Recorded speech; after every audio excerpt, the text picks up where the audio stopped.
다음으로 11번째 문제입니다. 극수가 20, 주파수가 60에 배려진 삼상 동기 발전기의 전기자 권선이 2층 중권, 전기자 전 슬롯수 180개, 그리고 각 슬롯 내 도치수가 10개, 콜피치가 7슬롯인 이중 성형 결선으로 되어 있대요. 와, 그다음에 뭔가 내용이 겁나게 복잡해 보여요. 자, 그 다음에 보면 선간전압 3300V를 유도하는 데 필요한 기본파 유효 자속은 몇 왜 봅니까? 라고 물었습니다. 단 코일피치와 자극피치의 비는 9분의 7이래요. 자, 일단은 요 문제를 우리가 한번 접근을 해 볼 텐데, 자, 이런 게 있구나 살펴봐 주시고요. 자, 일단 요거는 이렇게 접근할 수 있을 겁니다. 우리가 구하고자 하는 것은 자속이요. 근데 보시면 성간 전압이 제시가 되어 있습니다. 그러면 여기서 우리 이렇게 한번 살펴봅시다. 동기 발전기에 있어서 기전력 관계 한번 떠올려 볼게요. 그러면 4.44 F 파이 N의 권선계수 이렇게 쓸 수가 있죠. 그렇죠.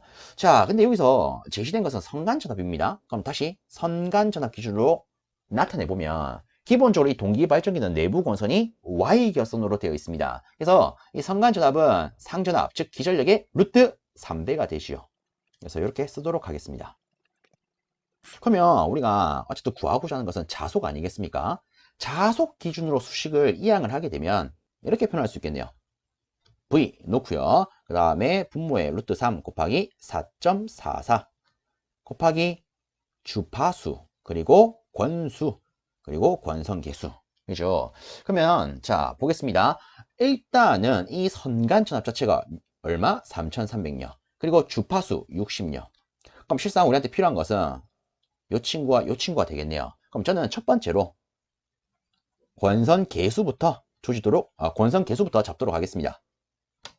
실상 이 권선 개수는요, 단절권 개수, 분포권 개수의 곱으로 표현할 수가 있습니다. 그러면 다시 첫 번째 단절권 개수에 대한 관계식부터 떠올려 보도록 합시다. 사인 2분의 베타 파이요. 근데 친절하게도 이 베타 값이 주어져 있습니다. 실상 이 베타 값이 콜피치와 자극피치의 비죠. 요 놈이 9분의 7이라고요. 그렇죠? 물론 이 피치라고 하는 것은 우리말로 코일 간격 그리고 자극 간격 이렇게 쓸 수 있는 친구들이 되죠. 어쨌든 얘를 그대로 적용을 하게 되면 사인 이 베타에다가 9분의 7을 넣으면 전체적으로 18분의 7파이가 될 겁니다. 그럼 요거를 여러분들이 갖고 계신 계산기에 넣으면 이 친구가 0.9397이 나올 거예요. 자, 혹시나 이 값을 계산기에 넣었는데 나는 이 값이 안 나오는데? 라는 분이 계신다. 요 값을 180으로 바꾸어서 계산을 하십시오. 기본적으로 상관함수 내에 있는 이 파이는 각도를 의미하는 라디안 값이 됩니다. 그렇죠?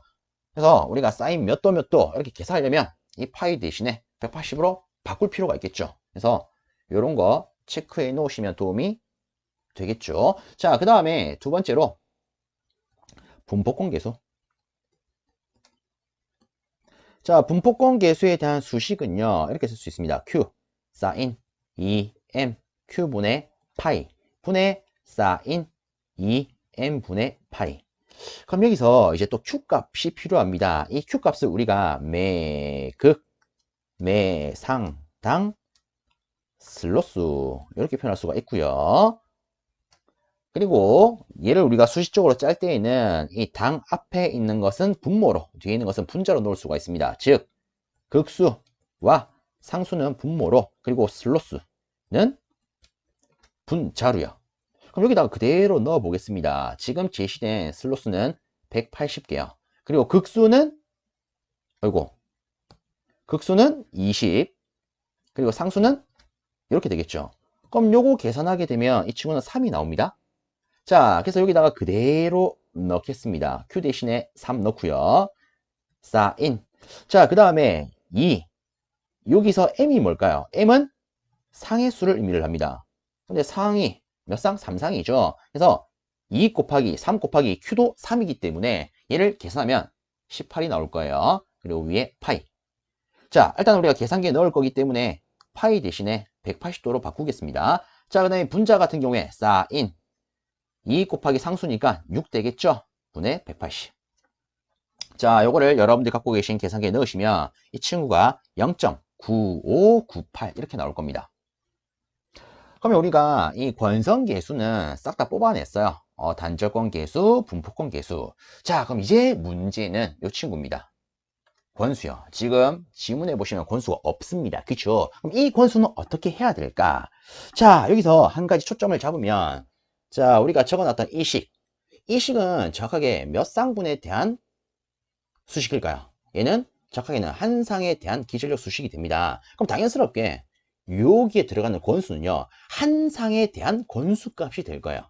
그래서 두 번째, 권수를 조금 따지겠습니다. 자, 실상 권수는 일단 수식관계에 쓰면 이렇게 쓸 수가 있습니다. 180 곱하기 10 나누기 2 곱하기 2 곱하기 3요. 그럼 왜 이런 식으로 쓸 수가 있습니까? 자, 기본적으로 우리는 이런 관계를 알고 있습니다. 예를 들어 요놈이 하나의 전기자라고 가정을 하겠습니다. 뭐 이런 식으로 원통이 있대요. 자, 요 따다가 제가 코일을 한번 이런 식으로 설치를 합니다. 다르게 말하면 얘가 권선 몇 개다? 한 개다. 근데 실질적으로 우리가 이 권선의 옆면, 즉 이 부분을 코일변이라고 하죠. 얘가 다르게 우리가 말하는 도체 아니겠습니까? 그럼 이 기준을 따지자면 권선 한 개에는 도체가 몇 개 있다? 두 개가 있다. 이렇게 볼 수가 있습니다. 그럼 거꾸로 말했을 때 이 도체 개수에다가 2를 나누면 권수가 되는 거 아니겠습니까? 그쵸? 그러면 제가 봅니다. 지금 보시면 전체 슬롯 수가 180개가 있어요. 그리고 각 슬롯 내에는 도체가 10개씩 있답니다. 그러면 이놈에 있어서 전체 도체 수는 이렇게 표현할 수 있겠죠. 맞습니까? 근데 여기다가 우리가 2를 나누면 이게 뭐가 된다고요? 권수가 된다고요? 근데 문제는 그러면 요까지는 어떻게 되는지 알겠어. 그러면 이제 얘는 뭘까? 자, 얘는 이렇게 볼 수 있습니다. 지금 보시면 여기 이런 말이 있어요. 2층 중권이라고요. 2층. 권선이 2층으로 되어 있더라. 그렇죠? 그러면 우리가 전체적인 개수 자체가 2층에 대한 개념이기 때문에 권선 한 개 기준으로 생각하려면 이 층수를 또 나누어 줄 필요가 있겠죠. 그래서 여기다가 2가 들어가는 겁니다. 즉 얘가 뭐다? 층수요. 자, 그럼 여기다가 3은 왜 있을까? 간단히 보면 이런 거죠. 이 전체적으로 깔려있는 권수가 요 기준이에요. 근데 우리한테 필요한 이 권수는 몇 상에 대한 거라고요? 한 상에 대한 거라고요. 그러면 이것 자체가 전체적으로 깔려있는 거라고 치면은 이것 자체가 3상 전체에 대한 권수다라고 취급할 수 있는 거 아니겠습니까? 그래서 우리가 한 상에 대한 기준으로 표현하기 위해서 3을 나누었다. 그래서 여기에 3이 들어가는구나 이렇게 놓을 수 있는 겁니다. 그래서 이 기준으로 우리가 딱 한 상분에 대해서 실제 작용하는 권수를 뽑아내게 되면은 150개가 나오게 됩니다. 그럼 이제 끝났죠. 자, 여기다가 150 넣어주고요. 그 다음에 전체 권선 계수는 우리가 앞서 구했던 이 둘의 곱으로 표현하면 되는 거 아니겠습니까? 그래서 이 값 자체를 여러분들이 가지고 계신 계산기에 넣으면 계산기에서는 0.0529라는 값을 뱉어낼 겁니다. 그래서 대략적으로 0.053이 되더라 해서 3번 고를 수 있는 문제가 되겠습니다. 자, 일단 뭐 이런 식으로 한번 풀어봤는데 실상 이 문제는 꽤나 복잡한 문제가 되죠. 그래서 이렇게 더럽게도 출제될 수가 있구나. 이렇게 참고용으로 보시는 게 낫지 않을까 싶습니다. 자, 이렇게 체크하고 넘어갑니다. 다음으로 12번째 문제입니다. 계저장이 15미고 부하의 단자 전압이 200V인 직류 분권 발전기의 전기자 반작용에 의한 전압 강하가 5V 그리고 무부하 단자 전압이 210V일 때 이 발전기의 전기자장은 몇 ohm입니까? 라고 물었습니다. 단 전격 출력은 96kW래요. 자, 일단은 이렇게 한번 접근을 해 보도록 하겠습니다. 우선에 물어본 게 전기자장 내부 저항값이에요. 그렇죠. 그리고 무브와 단자 전압이 있는데 실제로 이 직류기에서 무브와 단자 전압은 뭡니까? 기전력이죠. 그러면 어쨌든 우리가 기전력에 대한 관계식을 쓸 필요가 있을 것 같고요. 전기자장, 내부 저항의 언급이 있기 때문에 앞에서 했던 것과 똑같이 내부 저항의 언급이 있으면 종류식을 가지고 접근할 수 있더라. 이렇게 다가가도록 하겠습니다. 자, 일단은 분권 발전기라고 지시가 되어 있기 때문에 수식은 이렇게 쓸 수가 있겠죠. 자, 여기서 우리가 구하고자 하는 것은 이 친구입니다. 근데 여기서 중요한 게 있습니다. 우리가 수식을 이렇게만 쓸 때 기준은 내부에 별도의 전압 강화가 없을 때입니다. 근데 지금 보시면 내부에 별도의 전압강가 주어져 있죠. 그럼 이 경우에는 여기다가 플러스 전압강화를 해서 제대로 된 수식을 완성시킬 수 있습니다. 그래서 지금 문제는 앞에 문제들과 다르게 전압가가 제시가 되어 있더라. 이런 거는 조금 체크를 해 주시면 좋겠죠. 자, 그럼 다시 어쨌든 우리가 구하고자 하는 것은 전기자 저항입니다. 그럼 이 전기자 저항에 대해서 수식을 이항을 시키게 되면 이렇게 쓸 수 있을 거예요. 자, 그럼 여기다가 일단 우리가 확인할 수 있는 정보값부터 먼저 넣겠습니다. 무브와 단자 전압, 즉 기전력이 212요. 그 다음에 단자 전압이 200요. 전압가가 5요. 그러면 실상 이 분자값은 5가 될 겁니다. 그럼 이제 이 IA라고 하는 분모값만 있으면 되겠죠. 근데 지금 질문해 보시면 IA 값이 언급이 없습니다. 그러면 다시 이놈을 가지고 뽑아낼 수 있을 거고요. 그리고 보면 부하 전류값, 어라? 계좌 전류값이 없네요. 그러면 우리가 앞에 했던 것처럼 V분의 P 더하기 RF분의 V 이렇게 바꿔서 생각을 해봐야겠죠. 그리고 특히나 지금 문제는 효율이 없습니다. 그래서 이 상태로만 해석하면 될 거예요. 그러면 요거 가지고 우리가 조금 자리가 협소하기 때문에 아래쪽으로 뽑아내서 I의 값을 도출하도록 합시다. 자, 일단 필요한 단자 전압 200요. 그 다음에 출력이 필요한데 출력이 96kW로 주어져 있습니다. 그러면 이렇게 쓸 필요가 있겠죠. 그 다음에 주어진 계좌장이 12요. 다시 단자 전압 200요. 아마 요거 계산하시게 되면은 500A가 나올 겁니다. 자, 그래서 여기다가 500을 넣어서 계산을 때리니까 이 친구가 0.01ohm이 나오네요. 그래서 답은 1번 고를 수 있겠습니다. 다음으로 13번째 문제입니다. 단상 변압기의 무브화에서 이런 전압이 인가되었을 때 이런 전류가 흘렀답니다. 이때 무브화 소는 몇 와트입니까? 라고 물었습니다. 자, 일단 손실값을 물었는데 실제 손실은요, 유효 전력 값이죠. 그렇죠? 자, 그러면 이 두 개를 가지고 어쨌든 우리가 유효 전력을 계산하면 되는데 실제 보시면 전압은요 기본파 성분이 있는 반면에 전류는요 기본파 성분도 있고 제3고주파 성분도 있습니다.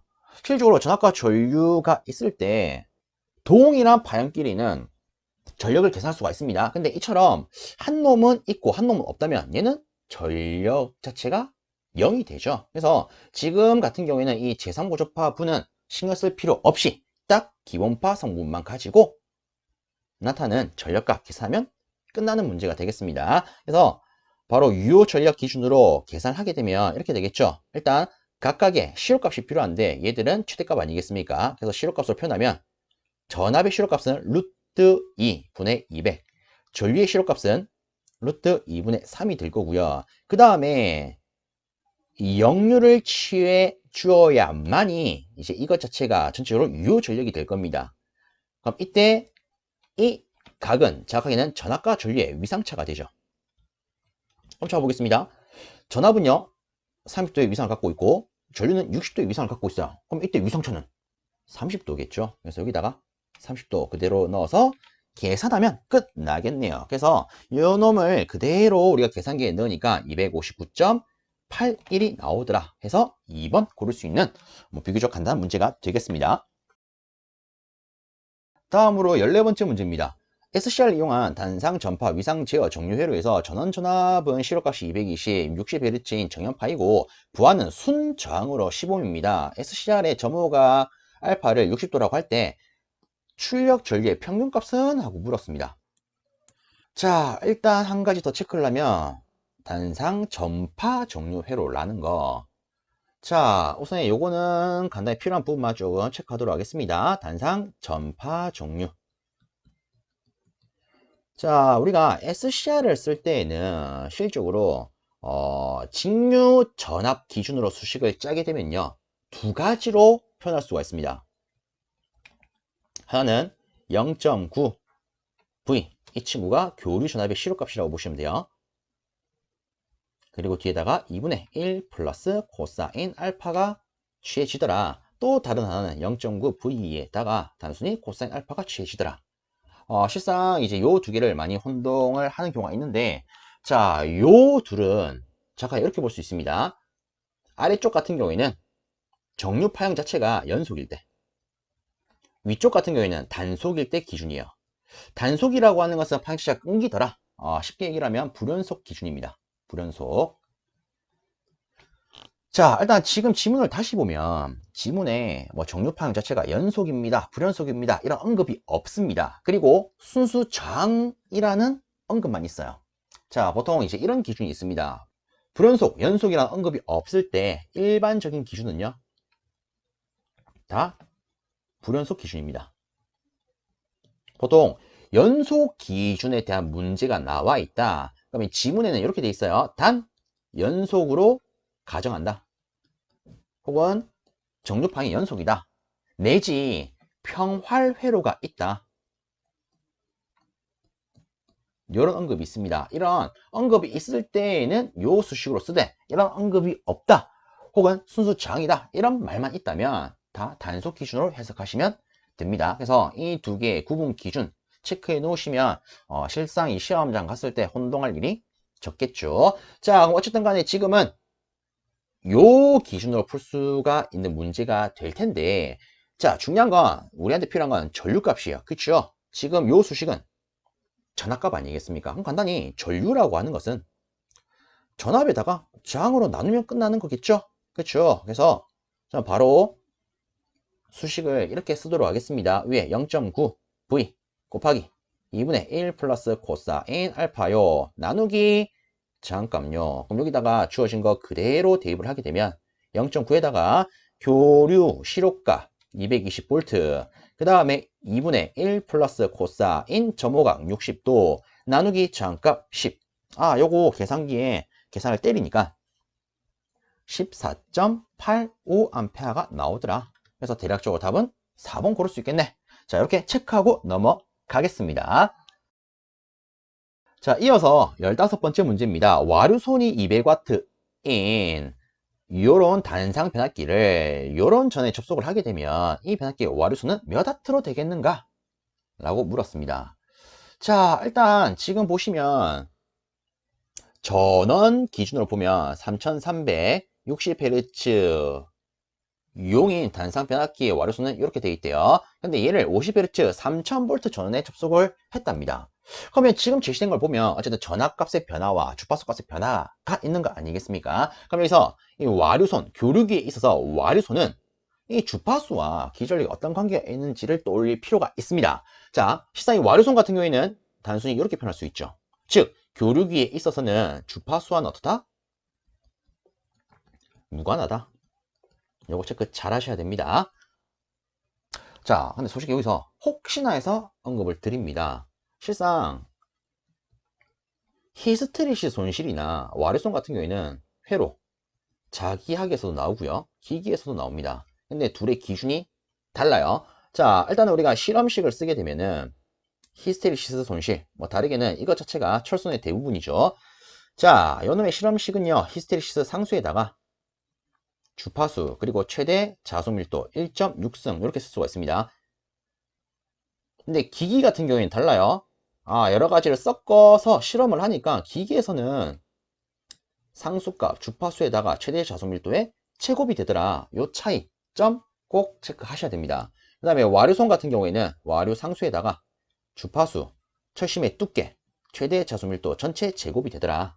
그쵸? 그래서 단순히 수식 관계 자체를 물어보는 경우가 있는데, 특히나 최대 자소 밀도 같은 경우에는 회로 자기에서는 1.6승, 기기에서는 제곱이라는 거 체크를 조금 해 주셔야 됩니다. 그럼 이거 구분 어떻게 하는데요? 간단해요. 기기 과목에서 나오면 제곱, 요 과목에서 나오면 1.6. 그쵸? 자, 그 다음으로 특히나 이 기기에서 실상 우리가 주파수와 전압 관계를 해석을 할 때는 또 이렇게 표현할 수가 있습니다. 히스테리시스 손실 같은 경우에는 주파수에는 반비례, 전압에는 제곱이 비례.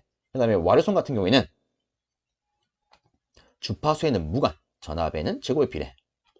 이 유도 과정은 굳이 뭐 생략은 하겠지만 어쨌든 기기 과목에서 어떻게 묻느냐, 그리고 뭐 다른 과목에서 어떻게 묻느냐에 따라서 구분을 좀 하실 필요가 있습니다. 이거 확실히 체크를 좀 해놓는 게 도움이 되지 않을까 싶어서 이렇게 한번 언급을 드려봤습니다.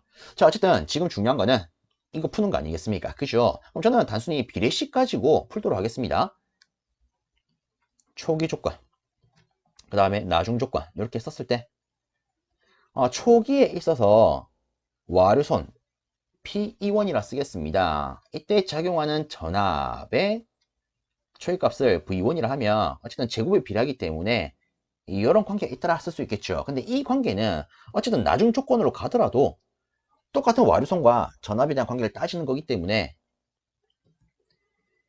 이렇게 놓아도 그 조건을 갖더라 이런 수 있겠죠. 그럼 우리가 기본적으로 아는 비례식을 조금 풀어나가면 안에 거 곱한 거랑 밖에 거 곱한 거는 같아요 이거 아니겠습니까? 그럼 다 했으면은 이렇게 될 거고요. 그럼 우리가 나중 조건에 대한 와류소는 얘를 이항을 했을 때 이렇게 쓸 수 있겠죠. 솔직히 뭐 요거를 우리가 제곱항으로 묶어내게 되면 이렇게 또 쓸 수 있을 겁니다.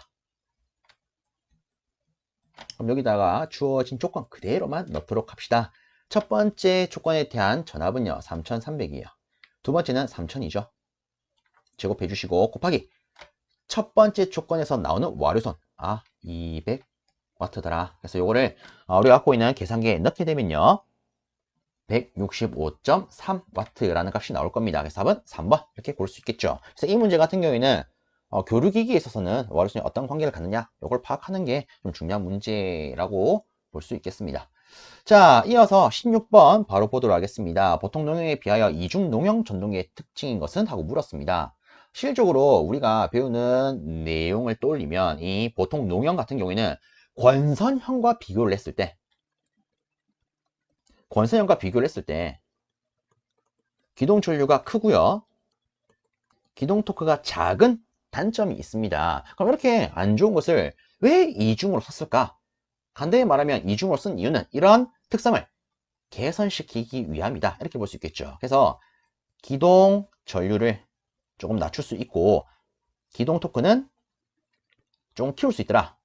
추격해서 말하면 기동 특성을 개선을 했다. 이렇게 볼 수 있겠습니다. 그럼 여기서 우리가 고를 수 있는 답안은 3번 되겠죠. 보통 농형보다는 기동 토크가 크더라. 다음으로 17번째 문제입니다. 다음 그림과 같이 한 쌍의 임피던스가 0.15ohm이고 성간 전압이 300V인 VV 결선 변압기의 2차 측에 단락이 발생한 경우에 2차 측의 단락 전류는 몇 암페어입니까? 라고 물었습니다. 즉 지금 보시면 2차 측에 여기 단락이 생겼죠. 이런 식으로 흐르게 되는 단락 전류는 얼마입니까? 이거 물은 게 되겠네요. 실상 여기서 뭐 참고적으로 언급을 하자면 이 V 결선 같은 경우에는 이런 특징이 있습니다. 실질적으로 상전압이나 성간 전압이 같아요. 실제 우리가 뭐 벡터적으로 해석을 하게 되면 얘는 기타 뭐 삼상 결선을 쓸 수 있는 Y 결선과 달리 얘는 이렇게 표현을 할 수가 있습니다. 뭐 간단히 말하면 이런 거죠. 뭐 델타 결선 기준으로 보면 델타 결선이 성간 전압과 상전압이 같죠. 그렇죠. 그럼 거기에 있어서 파생돼서 나올 수 있는 게 V 결선이니까 얘도 같더라. 근데 실제 재미난 거는 V결선 같은 경우에는 이렇게 전압 관계뿐만 아니라 전류 관계도 이렇게 표현할 수가 있습니다. 일단 요에 대한 유도 과정은 조금 생략을 하도록 하겠습니다. 이런 게 있더라. 자, 그럼 봅시다. 그럼 여기서 일단 단락이 생겼대요. 그리고 우리가 필요한 것은 단락 전류입니다. 그럼 간단히 말하면 이 전류라고 하는 것은 어쨌든 임피던스 분의 전압 아니겠습니까?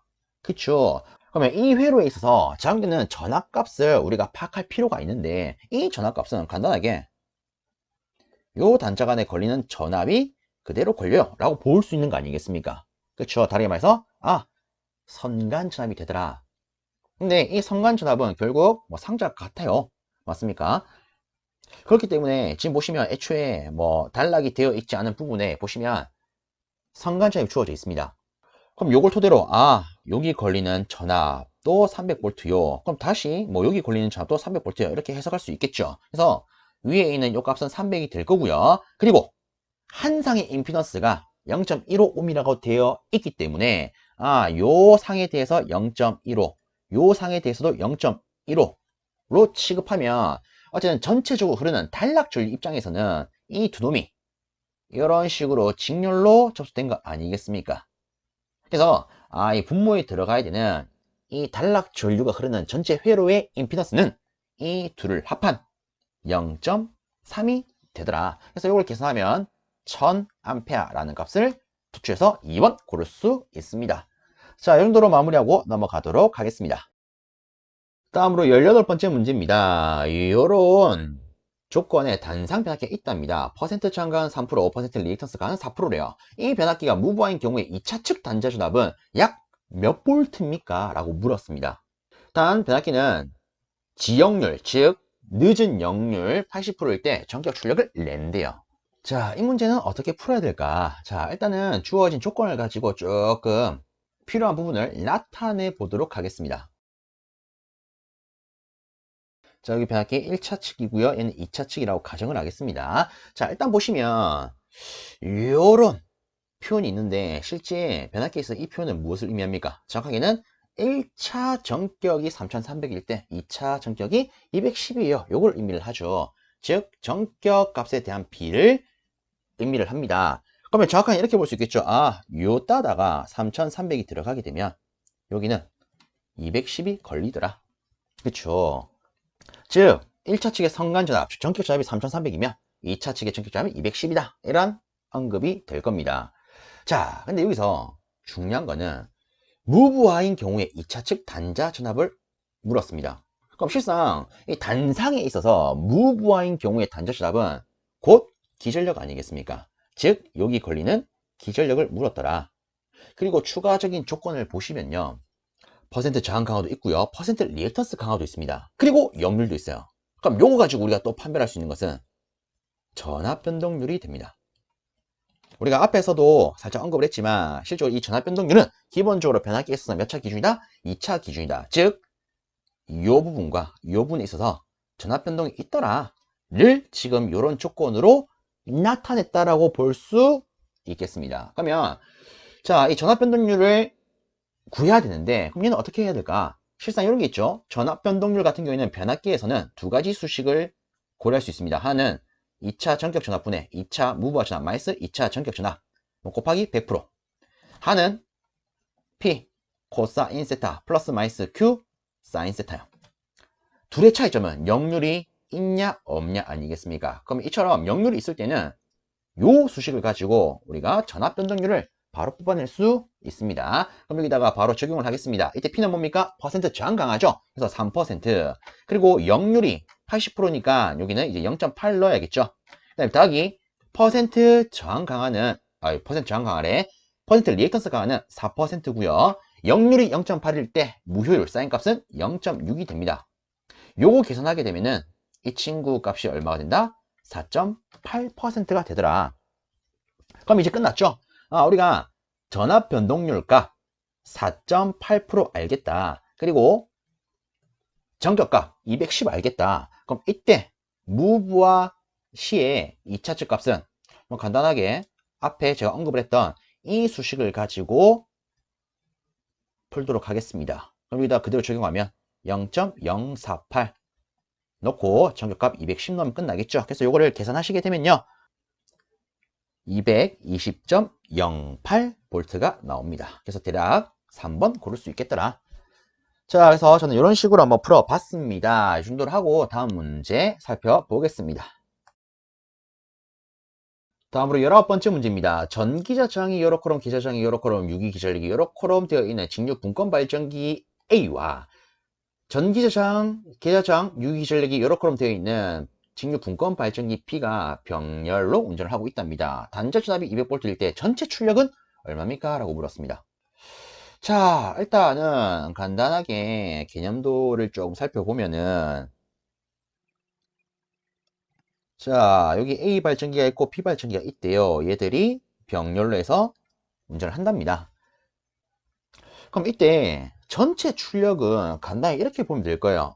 A 발전기가 만들어내는 출력을 PA라 놓고 B 발전기가 만들어내는 출력을 PB라 놓으면 얘는요, 그냥 PA 더하기 PB 아니겠습니까? 그쵸? 자, 그러면 봅시다. 일단 여기서 이제 이 값은 또 어떻게 계산해야 될까? 실상 이 직류 발전기의 출력은요, 단자 전압에다가 부하 전류의 곱으로서 표현할 수가 있습니다. 그러니까 지금 보시면 단자 전압은 200V래요. 그렇죠? 200V. 즉, 병렬 했을 때 이 뒤에 단자에 걸리는 전압이 200V다 이런 거 아니겠습니까? 어쨌든 이놈에 있어서도 단자 전압 200V, 이놈에 있어서도 단자 전압은 200V가 될 거고, 그럼 이때 우리는 실상 각 발전기에 흐르는 전류값만 뽑아낼 수 있다면 전체 출력은 그냥 계산할 수 있을 겁니다. 자, 그러면 저는 이렇게 나누어서 보도록 하겠습니다. 첫 번째로 A 발전기 기준. 자, 일단 보시면 전기자장, 계자장이라고 하는 내부 저항값이 주어져 있기 때문에 저는요, 종류식을 기준으로 접근하도록 하겠습니다. 자, 다시 체크했을 때 직류 분권 발전기다. 그지요? 그럼 이때 종류식은 이렇게 되겠네요. 그럼 일단 우리한테 필요한 것은 부하전류 이 친구가 됩니다. 자, 그럼 다시 얘를 이항을 합니다. 그러면 I는 IA-IF가 될 거예요. 근데 지금 지문을 보시면요, 주어진 조건들은 일단 전기자장, 그리고 계자장, 그리고 기전력 이렇게 제시가 되어 있어요.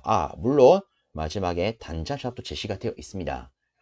그러면 이런 조건을 활용을 해서 어쨌든 얘를 뽑아내야 되는데, 일단 이 IA 값은 요걸 가지고 뽑아낼 수 있을 것 같아요. 자, 다시 얘를 이항을 하면 이렇게 되겠죠. IA는 E-V 나누기 RA요. 자, 보면은 위에 기전력, 단자전압, 전기자장 다 주어져 있는 거 아니겠습니까? 그럼 여기다가 그대로 한번 넣어 봅시다. 전기자장 A 발전기 기준으로는 0.1이에요. 그 다음에 기전력이 쭉 찾아보면 230이라고 나와 있죠. 그리고 단자전압은 200이더라. 이거 계산하면 300A 나오겠네요. 그러면 다시 여기다가 적용을 했을 때 이 친구가 300이 됩니다. 자, 그럼 이제는 IF 값만 있으면 되네요. 근데 지금 보면 IF 값이 없고요. 오히려 계자장 값이 있어요. 그럼 우리가 앞에 했던 것 중에 이런 게 있었죠. IF는 어떻게 표현할 수 있다? RF분의 V로 표현할 수 있다. 그럼 이 기준으로 우리 A 발전기 값을 넣으면 이렇게 될 겁니다. A 발전기 있어서 계자장은 20요. 일단 단자잡은 200요.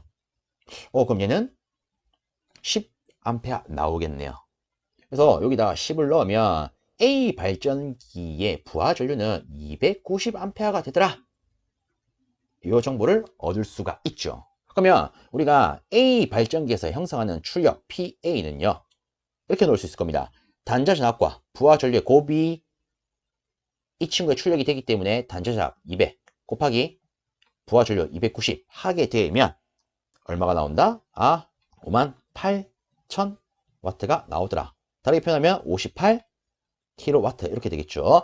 자, 일단 A 발전기는 끝이 났습니다. 그럼 이제는 B 발전기 기준으로도 해석을 하도록 하겠습니다.